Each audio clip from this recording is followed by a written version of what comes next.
Assalamualaikum warahmatullahi wabarakatuh. Perkenalkan, nama saya Ahmad Suhartono SPDI, selaku guru di SMK Negeri 5 Kabupaten Tangerang. Sekaligus saya mahasiswa PPG dalam jabatan di LPTK UIN Hasanuddin Banten batch 3 tahun 2022. Saat ini saya akan membuat video praktik pembelajaran di kelas 11 di SMK Negeri 5 Kabupaten Tangerang. Selamat menyaksikan. Assalamualaikum warahmatullahi wabarakatuh. Waalaikumsalam warahmatullahi wabarakatuh. Apa kabar hari ini?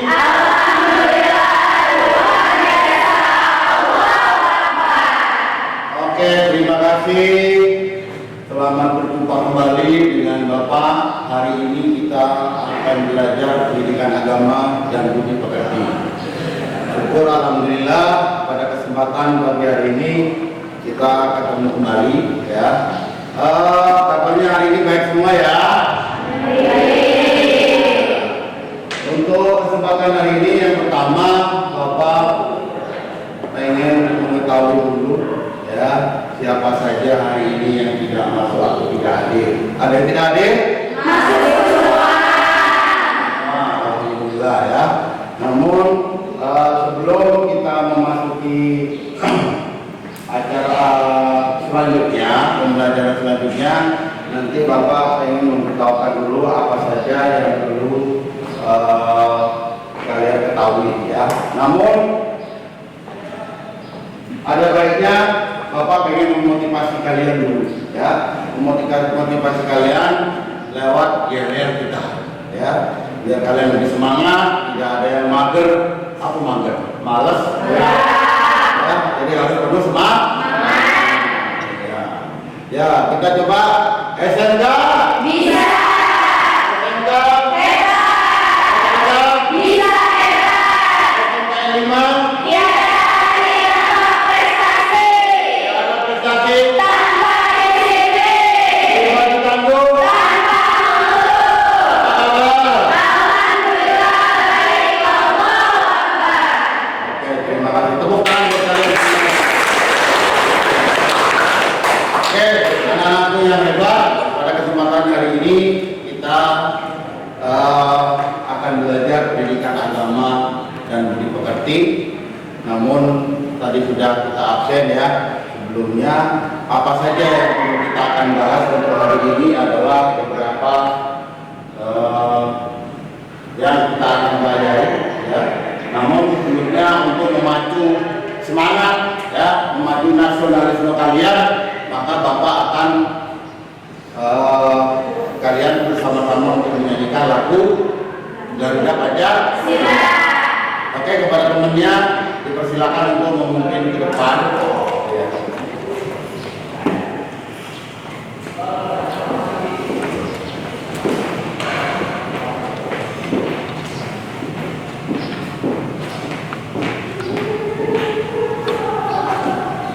Ayo maju, maju, ayo maju, maju, ayo maju, maju.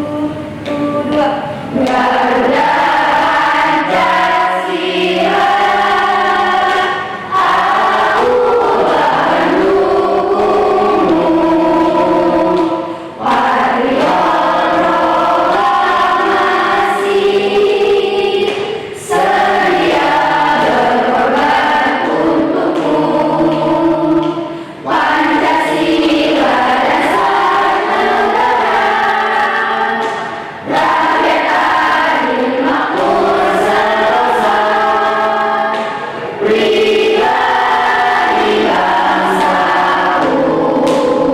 Ayo maju, maju, ayo maju, maju, ayo maju, maju.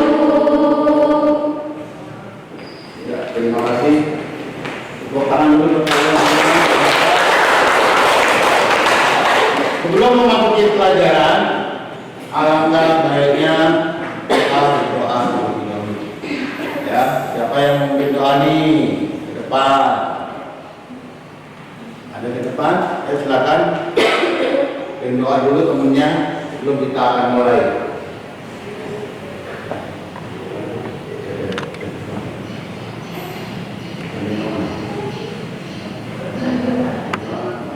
Berdoa mulai.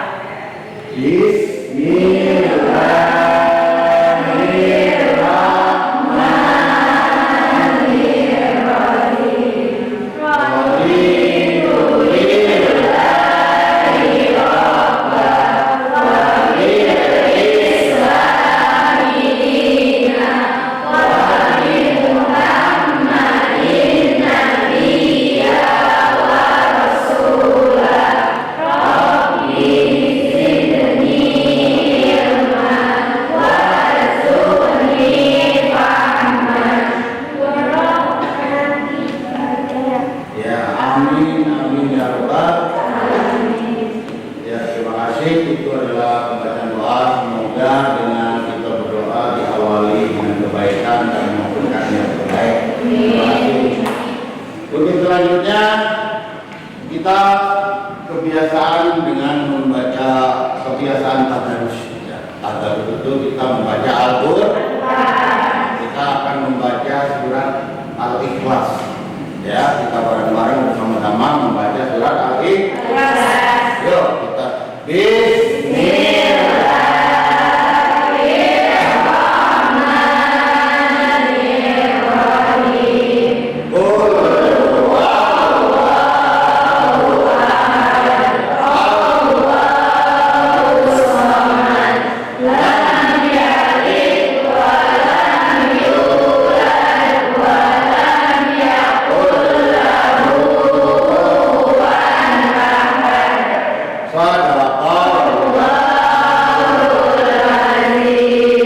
Terima kasih atas pembacaan surat Al-Ikhlasnya. Semoga Allah Subhanahu wa taala memberikan pahala untuk kita semua.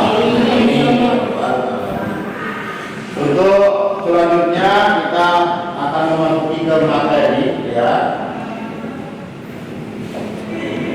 Materi kita adalah keempat, menasihati dalam Islam. Menasihati dalam Islam. Namun sebelumnya nih ya, ada refleksi pembelajaran sebelumnya itu di bab 3 adalah tentang jujur. Ya, jujur itu ada yang tahu tentang jujur? Jujur adalah berkata benar, benar baik dalam perbuatan maupun dalam perkataan. Ya, jujur itu ada perkataan, ada perbuatan. Itu adalah refleksi pelajaran yang lalu ya. Makanya kita memasuki di bab 4 ini adalah menasihati dalam Islam. Apa sih menasihati itu? Memberikan contoh yang baik berupa etika, tingkah laku atau suri tauladan. Ya, itu adalah menasihati. Karena dalam menasihati dalam Islam ini terbagi dalam 3. Ada khutbah, ada tabligh, ada dakwah. Kira-kira itu adalah ranahnya tentang menasihati dalam Islam. Namun karena pembelajaran ini adalah bagaimana caranya, apa saja yang nanti kalian akan pelajari tentang menasihati dalam Islam, ini adalah kompetensi dasarnya. Ya. Kompetensi dasar itu apa tujuan yang akan kita capai? Yang pertama ada 1.8, menerapkan ketentuan khutbah, tabligh dan dakwah di masyarakat sesuai dengan syariat Islam. 2.8, menjaga kebersamaan dengan orang lain dengan saling menasihati melalui khutbah, tabligh dan dakwah. 3.8, menganalisis pelaksanaan khutbah, tabligh dan dakwah. 4.8, menyajikan khutbah, tabligh dan dakwah. Itu adalah kompetensi dasar. Nah, sedangkan tujuannya apa sih? Kalian belajar ini nanti apa tujuannya? Kalian harus tahu. Ibarat orang berjalan mau kemana tujuan kita. Makanya mempelajari materi ini kalian harus paham.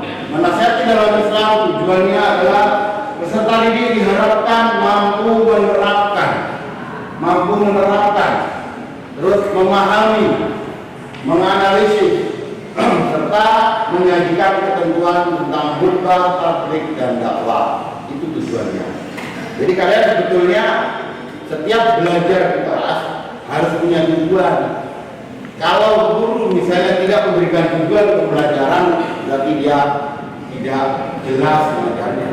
Ya, makanya setiap pelajaran harus, setiap materi harus ada tujuan pembelajaran. Ya, makanya kalian mempelajari ini menasihati dalam Islam antara lain khutbah, tabligh dan dakwah. Tujuannya adalah peserta didik diharapkan mampu menerapkan, memahami, menganalisis serta menyajikan ketentuan khutbah, tabligh dan dakwah. Ya, itu adalah tujuannya. Ranahnya sudah disebutkan tadi, ranahnya adalah khutbah, tabligh dan dakwah. Nah, hari ini Bapak sudah memberikan pengumuman minggu yang lalu gitu ya, lewat WA group ke kalian bahwa saya nanti pada saat di bab 4 ini kita akan berdiskusi, karena metode yang dipakai adalah metode PBL. PBL itu adalah project based learning, ya, problem based learning, problem based learning. Apa problem based learning? Adalah jadi mencari permasalahan, nanti kalian sekaligus memberikan solusinya. Jadi Bapak membeli permasalahan nih, ada problem nih. Apa problemnya? Problemnya khutbah, tabligh dan dakwah. Silakan kalian nanti berdiskusi dengan teman-temannya.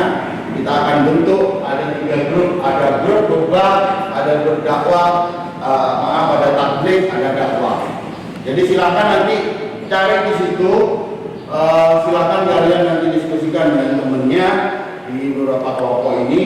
Setelah itu nanti kalian presentasikan. Ya, ini adalah Bapak ngasih permasalahan ke kalian. Silakan cari solusinya. Solusinya apa saja ada di buku, atau kalian boleh browsing ya, cari-cari di Google. Kalau di buku terbatas, kalian silakan nanti mencari di Google, boleh ya, tentang permasalahan khutbah, tabligh dan dakwah apa saja. Nanti tinggal kalian cari. Bapak kasih waktu 30 menit ya untuk berdiskusi, sehingga nanti kalian selesai bisa nanti kalian presentasikan di depan teman-temannya.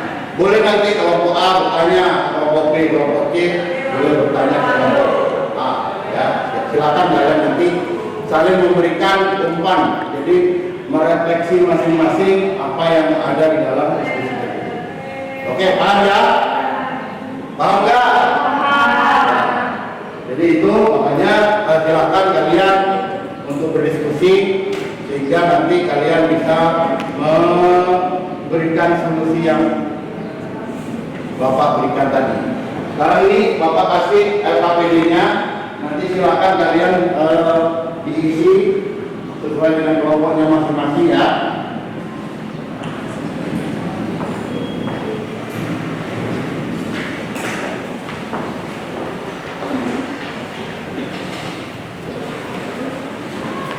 Oke, silakan nanti ditulis di kelompoknya, di LKPD-nya, lembar kerja peserta didik ya, sehingga kalian nanti bisa merumuskan hasil diskusi kalian dan dipresentasikan di depan teman-temannya.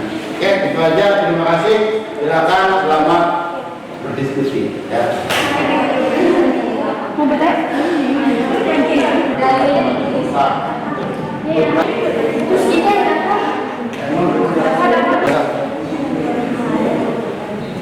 Kamu nanya ke jawab juga. Ya. Apakah wajib bagi yang muslim?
mendapatkan hasil ya dari metode PPL ini, problem based learning yang sudah Bapak berikan ke kalian dengan metode menasihati dalam Islam.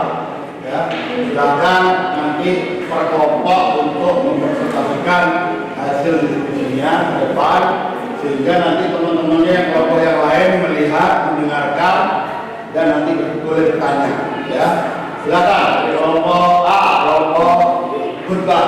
Ya, silakan maju ke depan siapa perwakilannya. Kita kasih tepuk tangan dong.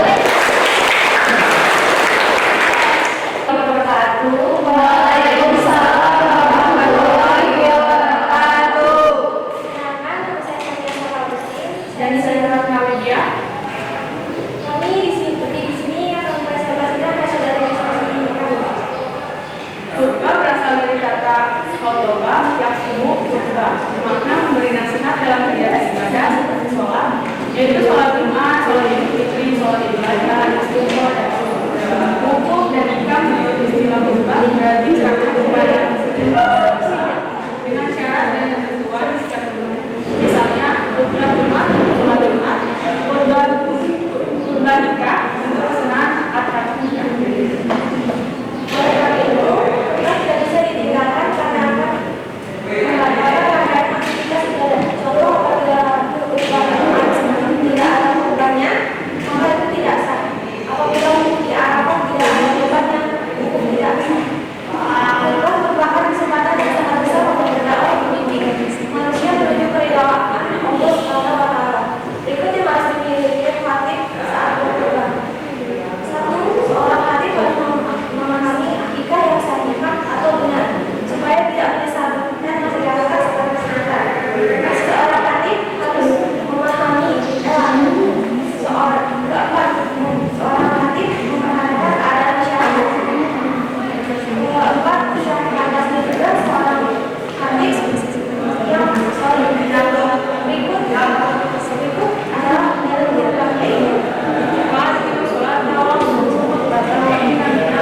Bayan klasik yang artinya memperpanjangkanlah sholat dan berdekatlah khutbah.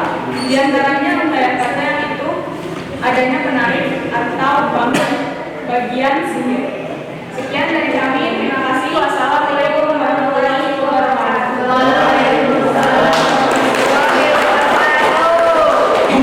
Oke, terima kasih. Itu adalah dari kelompok khutbah, ya. Itu hasil presentasinya, hasil diskusinya dengan teman-temannya, ya. Mungkin kalian ada yang kurang, ada yang belum paham, atau ada yang mau ditanyakan kepada kelompok khutbah. Silakan. Siapa yang mau bertanya? Ya, silakan. Maaf, sebelumnya saya ingin bertanya, adakah khutbah yang dilakukan selain di masjid atau di lapangan? Ada, yaitu khutbah nikah. Hukumnya adalah dianjurkan dan sunnah, sebagaimana disebutkan oleh kebanyakan ulama fikih. Namun demikian, ada juga yang mengenal khutbah nikah sebagai suatu kewajiban dalam setiap akad pernikahan. Ya, betul. Ya, betul. Ya, bagus sekali tadi pertanyaannya, adakah khutbah selain yang dilakukan di masjid atau di lapangan? Ya, ada. Karena khutbah itu biasanya kan dilakukan di masjid secara resmi gitu ya, atau di tengah lapangan. Karena beberapa khutbah itu ada yang namanya khutbah yang dilakukan sebelum sholat, itu adalah khutbah Jumat. Ada khutbah yang dilakukan setelah sholat, itu adalah khutbah Idul Fitri atau Idul Adha, atau sholat sahur, sholat istisqa, minta hujan. Itu adalah sholat khutbahnya dilakukan setelah sholat gitu ya. Ada nih yang memang khutbah yang tidak dilakukan, apa maksudnya khutbah tidak ada sholatnya, yaitu tadi adakah yang tidak dilakukan dengan di masjid atau di ini adalah ada yang namanya khutbah nikah. Nah itu khutbah nikah. Mungkin kalian nanti akan merasakan setelah berkeluarga ya. Kalau tadi merasa bingung, ada nggak Pak? Itu ada nggak? Silakan tanyakan ke kelompok khutbah. Ya itu tadi bagus jawabannya. Oke, terima kasih. Kita kasih tepuk tangan untuk kalian semua ya. Ya, silakan sekarang dari kelompok 2. Dari kelompok 2 siapa yang mewakilinya untuk berpresentasi ke depan, silakan.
Islam melalui metode dakwah taklim, yakni 1. Bersikap lemah lembut, tidak berhati besar, dan tidak merusak.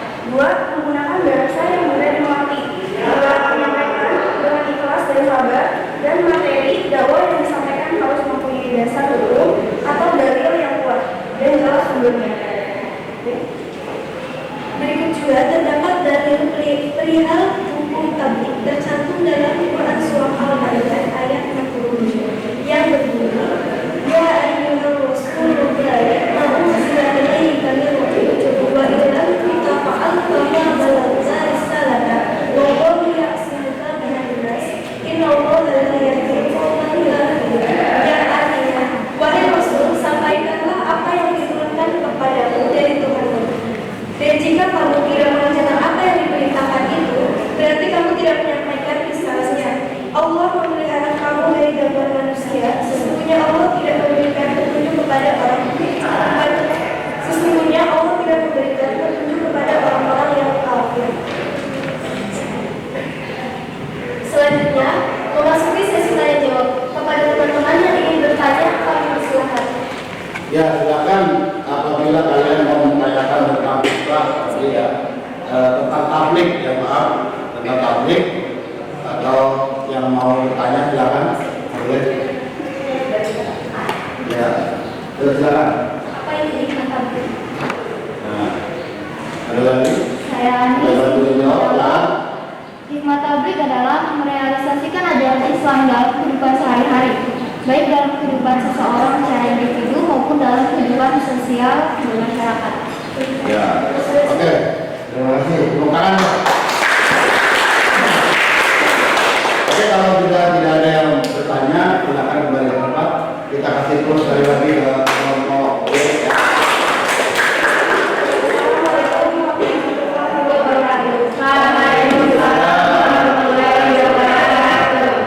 Ya, tadi bagus sekali pertanyaan dari kelompok yang bertanya tentang tabligh tadi ya, bahwasanya tabligh dengan khutbah itu berbeda. Kalau khutbah itu ada syarat dan rukunnya, ya, syarat dan rukunnya, ada tempatnya kalau khutbah itu. Tapi kalau tabligh ini hampir mirip dengan seorang pendakwah atau dai. Karena tabligh itu orang yang adalah pekerjaannya adalah tabligh, sedangkan orangnya yang melakukan tabligh adalah muballigh. Ya. Ada balik tadi menyampaikan. Karena tabligh ini sendiri adalah bagian dari sifat Rasulullah. Tabligh sifat Rasulullah, amanah, patonah dan tabligh. Tabligh itu menyampaikan hal-hal yang baik. Ya. Nah itu kira-kira analisanya dan rangkuman yang bisa disampaikan kepada kalian, dan solusinya sudah ketemu bahwasanya khutbah dan tabligh adalah dua perkataan atau istilah yang berbeda, yang satu punya syarat dan rukunnya. Kalau khutbah ya harus laki-laki, dilaksanakan pada saat tertentu, ya itu adalah khutbah. Sedangkan tabligh dimanapun boleh, ya asalkan tempatnya itu suci atau bersih, boleh menjadi seorang tabligh. Oke, itu bagian dari tabligh dan khutbah. Yang berikutnya kita sambut kelompok C atau kelompok dakwah. Silakan yang mewakilinya. Ya, silakan. Ya.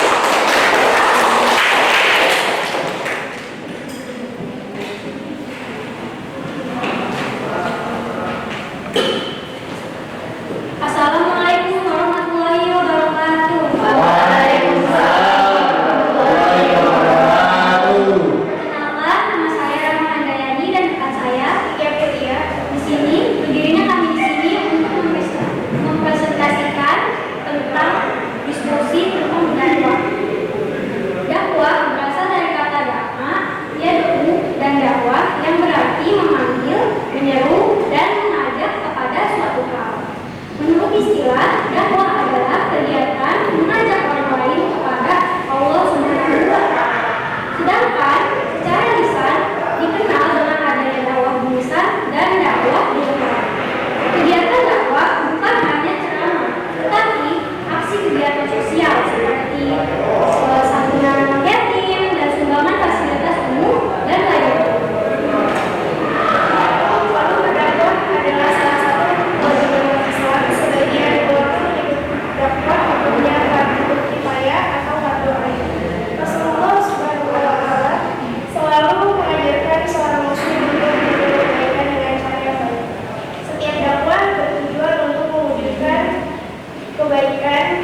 Ya, ya.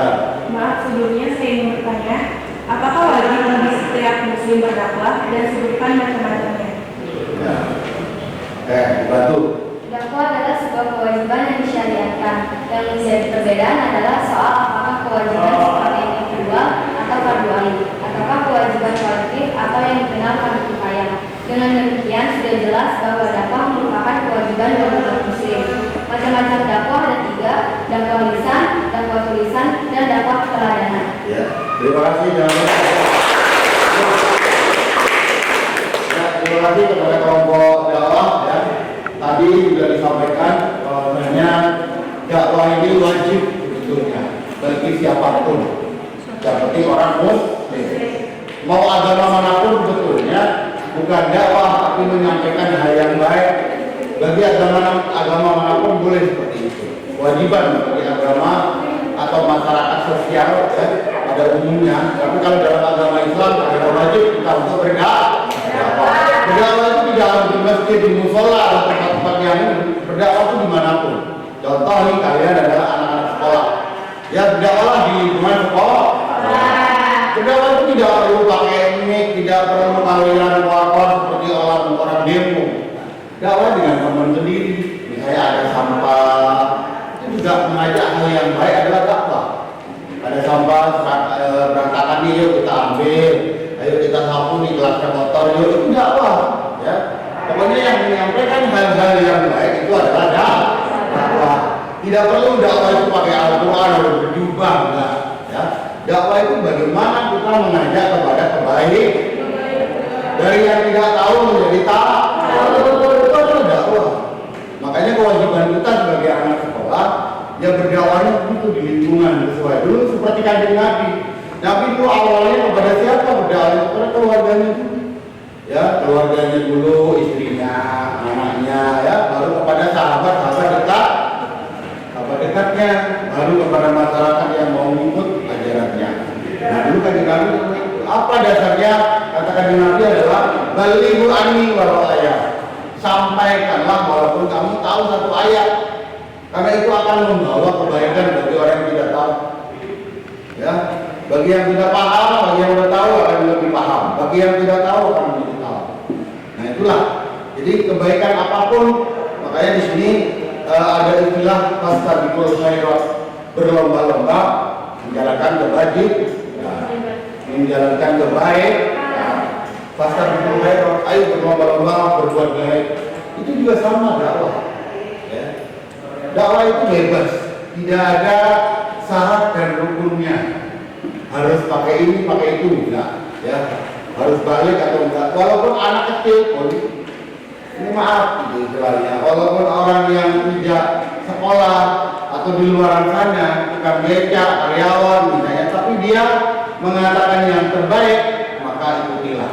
Itu adalah bagian dari dakwah juga. Tidak perlu harus pakai dasi, pakai peke, pakai surban, harus berdakwah, tidak seperti itu ya. Jadi tidak akan mengikat yang lain, tidak ada aturan yang mengikat tentang dakwah. Makanya bagi kalian semua yang sudah mengerti tentang Islam, tentang agama, ayo kita berdakwah dimanapun kalian berada. Nah, di zaman milenial sekarang ini, kalian ini termasuk generasi yang milenial gitu ya. Dakwah tidak dibatasi hanya di masjid, di musola, di lapangan atau tempat-tempat tertentu. Sekarang sudah ada yang namanya dakwah media sosial, namanya dakwah digital. Nanti Bapak bahas. Karena di ketika Bapak penelitian tindakan kelas ini meneliti bahwasanya bagaimana nih anak-anak kelas 11 itu bisa minat belajarnya tentang agama, terutama menasihati dalam Islam, dalam ranahnya khutbah, tabligh dan dakwah, akan diangkat permasalahannya oleh Bapak di penelitian tindakan kelas. Bagaimana pemahaman menasihati dalam Islam di kelas 11 SMKN 5 Kabupaten Tangerang di era digital di tahun pelajaran 2022-2023. Itu judul penelitian tindakan kelas yang Bapak akan coba teliti di kelas 11. Bagaimana solusinya nanti akan ada yang namanya penelitian tindakan kelas yang sudah berjalan untuk meneliti tingkat perkembangan atau peningkatan belajar minat membaca atau pemahaman tentang pendidikan agama Islam dan budi pekerti di era digital sekarang. Makanya Bapak pesan kalian bagaimanapun di zaman sekarang ini jangan pernah berhenti untuk berdakwah.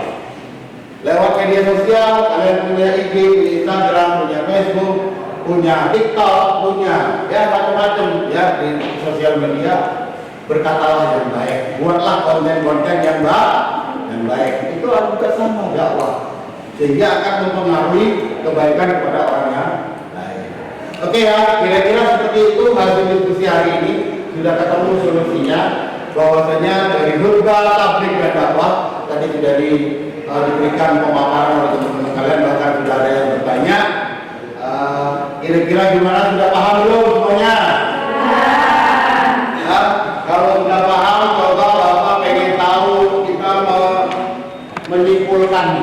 menyimpulkan apa tentang pembelajaran hari ini. Konsep pembelajaran hari ini kalian senang nggak? Senang. Makanya ini nanti akan ada lagi beberapa selanjutnya, nanti pembelajaran selanjutnya akan lebih menyenangkan, sehingga kalian nanti akan lebih senang untuk belajar tentang agama. Ya, coba siapa yang bisa menyimpulkan pembelajaran hari ini dari kelompok khutbah? Coba ada, coba apa yang disimpulkan? Kesimpulannya, khutbah bermakna memberikan nasihat agama dalam kegiatan seperti sholat, wudhu, dan juga khutbah tidak bisa ditinggalkan karena akan membatalkan rangkaian kegiatan. Salah satu contohnya seperti apabila sholat Jumat tidak ada khutbahnya, sholat Jumat yang dilakukannya tidak sah. Dan orang yang memberikan khutbah disebut khatib. Khutbah lebih bersifat satu arah, hanya satu saja untuk pembicaraan yang lain hanya mendengarkan. Iya, terima kasih. Kesimpulan dari khutbah. Coba sekarang apa kesimpulan dari tentang tabligh? Ya, coba.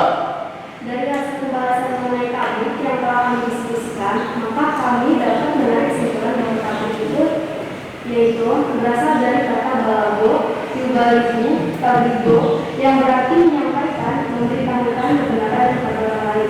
Menurut istilah, pengertian dari tabligh adalah kegiatan menyampaikan pesan Allah secara lisan kepada satu orang Islam atau lebih untuk diketahui dan diamalkan isinya. Kemudian etika dalam menyampaikan tabligh yaitu 1. Bersifat lemah lembut, tidak kasar dan tidak merusak. Kedua, menggunakan bahasa yang mudah dimengerti. 3. Memberi dakwah yang disampaikan harus mempunyai dasar hukum yang lewat dan jelas sumbernya.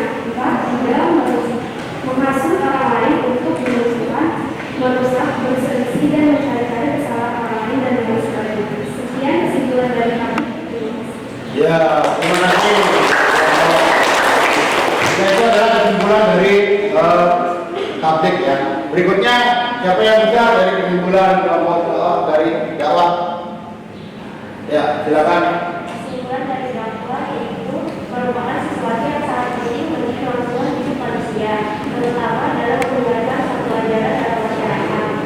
Ajaran yang baik tidak mustahil akan hilang apabila tidak didakwahkan, dan sebaliknya ajaran yang sesat dapat tersiar dan berbudaya dalam masyarakat sehingga didakwahkan secara keseluruhan. Dengan aktivitas yang berkesinambungan, maka akan mendorong keselamatan dari manusia baik di dunia maupun di akhirat. Oke, sudah. Ya, betul. Oke, terima kasih. Kalian semangat semuanya ya. Semangat. Apa kabar?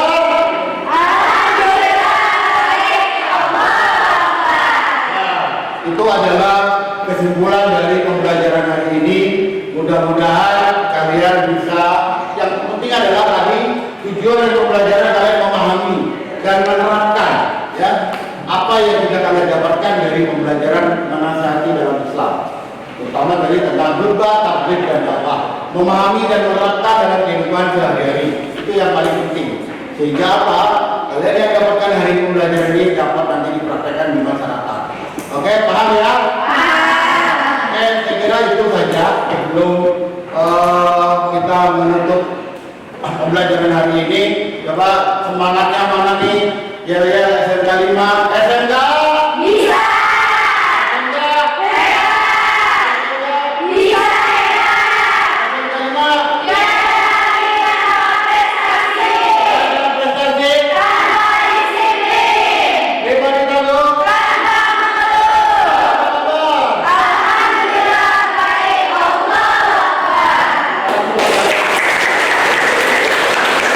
Oke, sebelum pembelajaran hari ini kita usai ya, merefleksi untuk pelajaran yang akan datang nanti di bab 5 adalah tentang masa kejayaan Islam.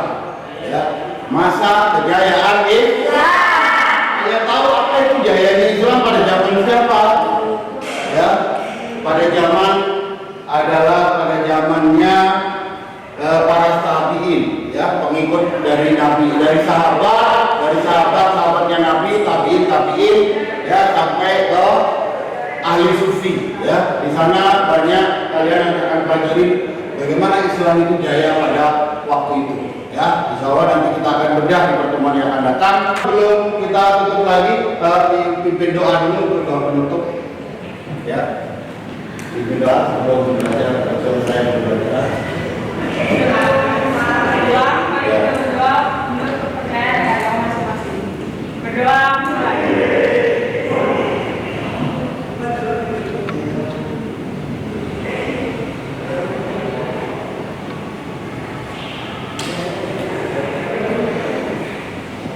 Oke, terima kasih atas semua doanya. Hati-hati pulang ke rumah, ini dan terakhir dibayarkan.